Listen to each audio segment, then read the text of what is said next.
muna godiya da kai da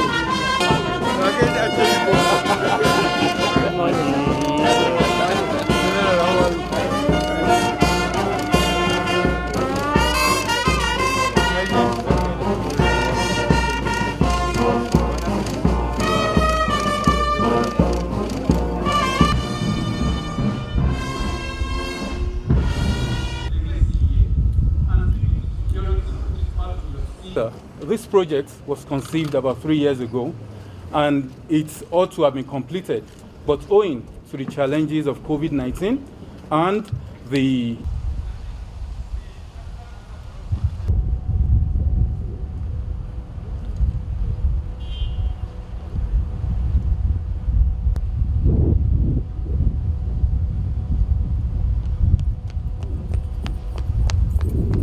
all of society approach to national security. A terrorism center of excellence, second to none in sub-Saharan Africa. Whatever, like the NSA will say, doesn't kill you, should make you stronger. So our counterterrorism challenges in Nigeria, the knowledge gained center. Your Excellencies, distinguished ladies and gentlemen, this beautiful edifice you're seeing today is one of the numerous legacy projects of Mr. President, and it is the first of its kind in Africa. I think Mr. President deserves a resounding round of applause for that.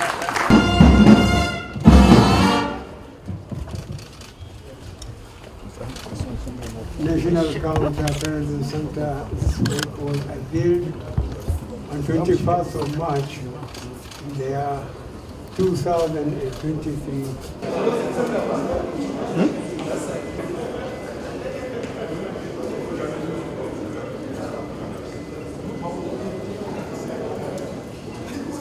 During operations like sailing to rescue people and so on.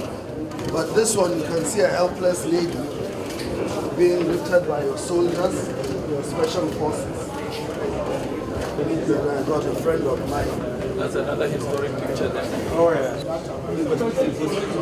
So Mr. President, we're going with the lift while the rest of the public is going with hotel calls and public calls.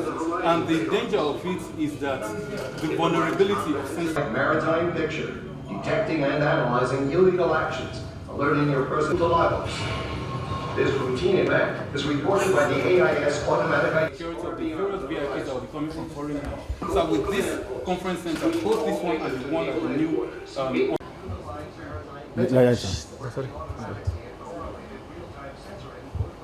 live feeds from the maritime domain and the land domain operations. So the maritime domain operation is actually the Falcon Eye project, which is 24 hours. We have 60. DGSS.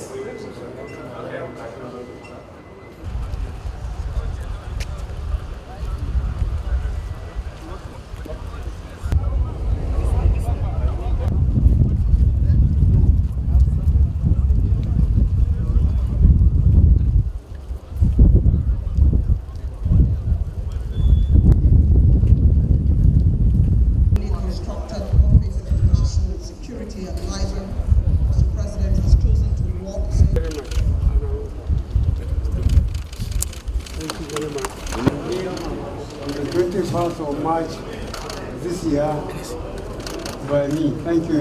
Yes, sir. That's the movie. Sorry. Now,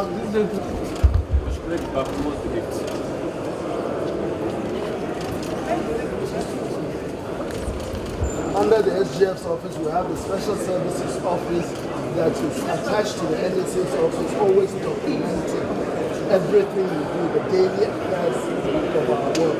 So just to, what? Yes, sir. The Nigerian Navy and the Falcon Eye.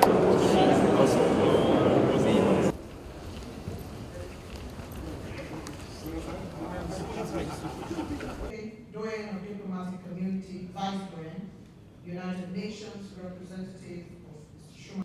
Matthias Shumani, UN Resident message, which has very well delivered. Let's hear it. Yes, we all know the government was stopped from Abuja Stone. Of staff to the President, Professor all other former NS Excellencies, former governors, service chiefs, former service extra-ministerial departments, captains of former Inspector General of Police here present, members of the stakeholding partners of the national and temporal. It is such abuse. The security threats have necessitated our facilities follow up with vigor on extreme needs to include architect and professional careers brought to bear in this newly constructed office. The man whose passion for nation and national security. Secretary to the Government of Honorable Minister, Federal Capital, past and present, of the Defense Staff, Service Chief, forgotten anyone, Your Excellencies and organizations, a very unique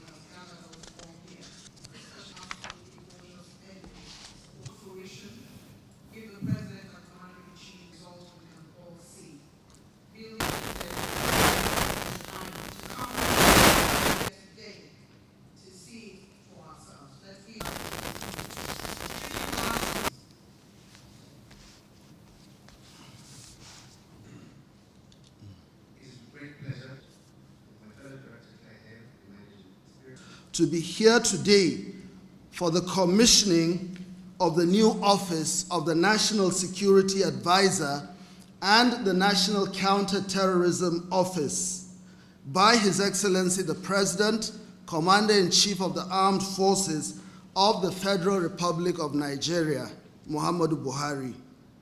So, let me commence by stating that the Office of the National Security Advisor was created by Decree number 19 of 1986 and validated by the 1999 Constitution as the National Security Agencies Act. It also established the Department of State Services, the National Intelligence Agency, and the Defense Intelligence Agency.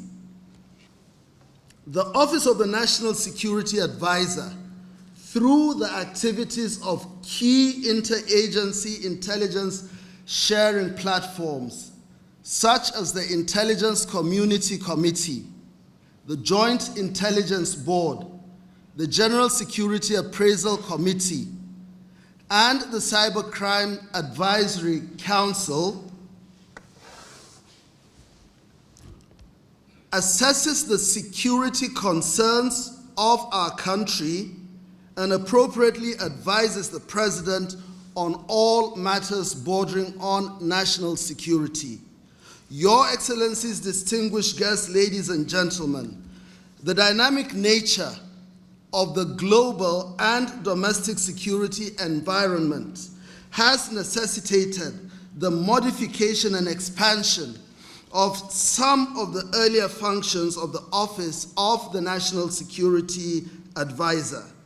Now, some of these expansions include the establishment of the National Counter-Terrorism Center, which also has a new office that was just commissioned by His Excellency the President. One of the key reasons for the establishment of the new center is the series of amendments incorporated in the Terrorism Prevention Act in the year 2011, 2013, and 2022, which broadened the counterterrorism responsibilities of the Office of the National Security Advisor. Furthermore, the creation of the National Center for the Control of Small Arms and Light Weapons, which will soon be moving to its permanent location, as well as the proposed National Cybersecurity Coordination Center, are other major areas of expansion. In addition, there were some key departments that were hitherto not co-located within the premises of the former Office of the National Security Advisor that are now in the new office, thereby enhancing administrative control. Now, generally speaking, It is these aforementioned developments that have generated the need for larger facilities to centrally house all key departments in order to optimally discharge the functions of the Office of the National Security Advisor. Notably, a key outfit that will be housed in this main office complex is the upgraded Intelligence Fusion Center, which is designed to produce threat assessments and estimates over a broad range of regional, global security issues. It is a key platform for enhancing interagency processes due to the broad representation of security agencies as well as relevant ministries, departments, and agencies of government. Similarly, the new Office of the National Counter-Terrorism Center is designed to accommodate the additional workforce and improved technological capabilities of the center, particularly the Explosives Devices Analysis Office, increasing activities of the Countering Violent Extremism Department, and the Joint Terrorism Analysis Branch, JTAB. Now, the products from the JTAB are usually integrated with the Intelligence Fusion Center and used to support intelligence assessments and estimates of the entire intelligence community, which I coordinate. On a final note, I wish to state that the conceptualization, design, and development of the new offices of the National Security Advisor and the National Counter-Terrorism Center were based on Mr. President's vision of ensuring a robust national security enterprise for our country. Let me therefore seize this opportunity to thank everyone who has contributed to these two projects, particularly Messrs. Julius Berger Construction Company and DBLO Construction Company, who showed sustained commitment, especially during the movement restrictions occasioned by the COVID-19 lockdowns and later delays in shipment of construction materials induced by the effects of the Russia-Ukraine war. I would also like to thank my longtime friend and art consultant, Mr. Ben Ibebe, whose works abound the entire premises of the new National Counter-Terrorism Center and the Office of the National Security Advisor. I equally would like to convey our profound gratitude to members of the National Assembly, past and present, as well as the House of Representatives members who are here. Specifically, I would like to mention distinguished Senator Mohammed Shaba Lafiaji, immediate past chairman, Senate Committee on National Security and Intelligence, as well as the Right Honorable Amin Hussaini Jaji, immediate past chairman, House of Representatives Committee on National Security and Intelligence, for their unflinching support and encouragement throughout the period. And I'd like to mention, Mr. President, that these two gentlemen displayed remarkable personal traits, attributes that are very, very rare in today's world. Prior to meeting them, consulting with them, and getting their support, I was in a very, very desperate situation, not knowing what to do until I was advised to meet them. I can liken my situation to the frustrations that were experienced by the late American President Lyndon Baines Johnson when he was so frustrated during the Vietnam War, and he said something like, "I feel like a hitchhiker caught in a Texas storm. I can't run, I can't hide, and I can't make it stop." That was how I felt before I met these two gentlemen. And Mr. President, I believe the two of them share your DNA. I would also, in terms of integrity, personal character, uprightness, steadfast resoluteness. Now, Mr. President, another person I would like to also extend our sincere gratitude to is the Honorable Ahmed Munir, Member, House of Representatives, who had worked tirelessly, whose personal efforts resulted in persuading the governor of Kaduna State to give the Office of the National Security Advisor's Counterterrorism Center 30,000 hectares of land for our kinetic efforts. This is unprecedented. So I would like to thank Honorable Ahmed Munir. I would also like to thank the Honorable Muhammad Musa Bello, Honorable Minister, Federal Capital Territory, who intervened when a parcel of land belonging to the Office of the National Security Advisor was encroached upon by some undesirable elements, but he was able to revoke that parcel of land, part of which the National Counterterrorism Center sits on. Therefore, I'd want to thank him, Babangida Mieti. Now, most importantly, I would like to express my sincere gratitude to all the directors and staff of the Office of the National Security Advisor. They have in various capacities exhibited painstaking commitment and enduring supervision to ensure the completion of these two projects that were just commissioned by Mr. President.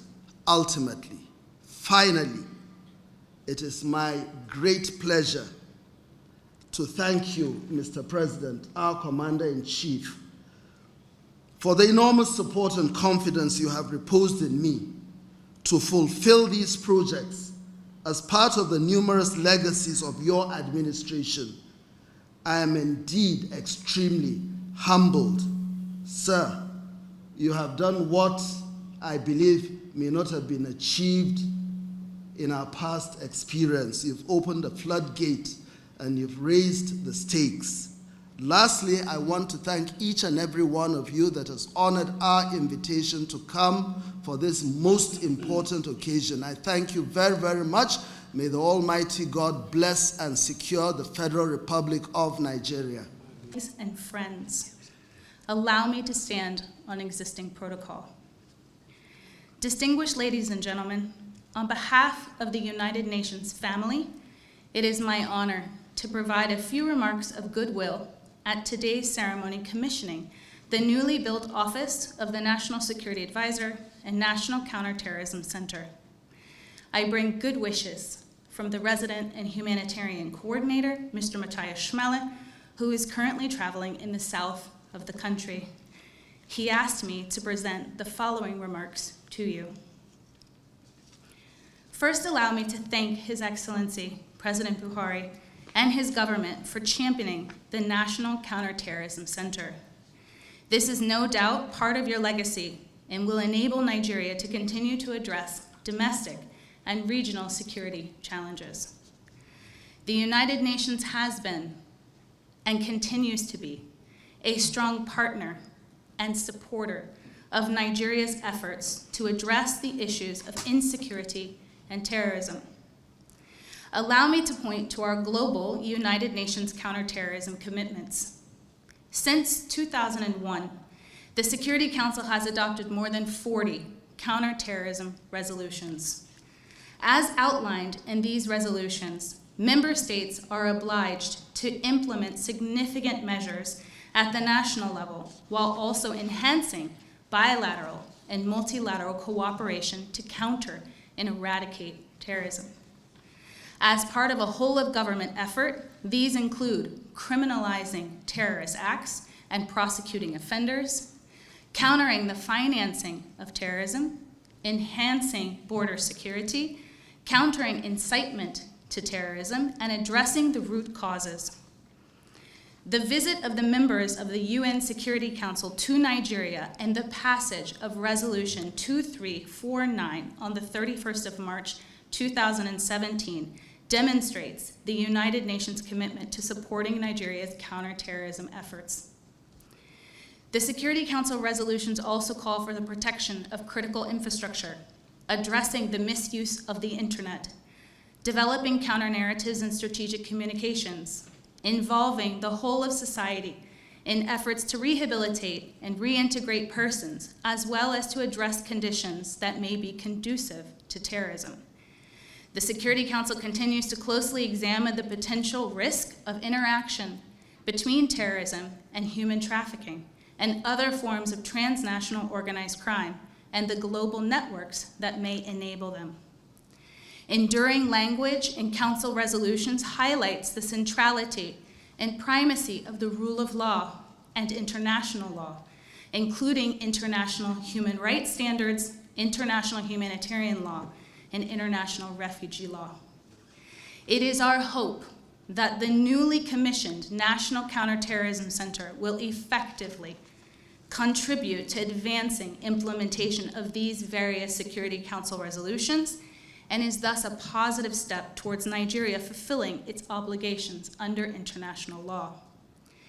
The United Nations Counterterrorism Committee, its Counterterrorism Executive Directorate, the United Nations Office for Counterterrorism, the United Nations Development Program, the International Organization on Migration, and the United Nations Office for Drugs and Crime have and will continue to work closely with the government of Nigeria on its ongoing counterterrorism efforts in various capacities. For example, we look forward to collaborating on the upcoming high-level Abuja Summit on counterterrorism, which the Office of Counterterrorism and the government of Nigeria plan to hold in 2023 to identify concrete priorities and actions for joint efforts to address terrorism in Africa. The United Nations commends the progress made by the Nigerian military to degrade the operational capacity of the Islamic State in West Africa Province and Boko Haram, and to improve intelligence gathering on suspected terrorists. We further commend the development of threat assessments and watch lists by the Office of the National Security Advisor, the active cooperation with Interpol, the establishment of multi-agency screening processes, the trial of multiple terrorist suspects, and the development of federal and state rehabilitation and reintegration programs. Mr. President and distinguished ladies and gentlemen, we all know that it takes kinetic and non-kinetic responses to end terrorism. The fact that almost 80,000 persons have surrendered to authorities in the Northeast since May of 2021 represents a real opportunity to shift the dynamic.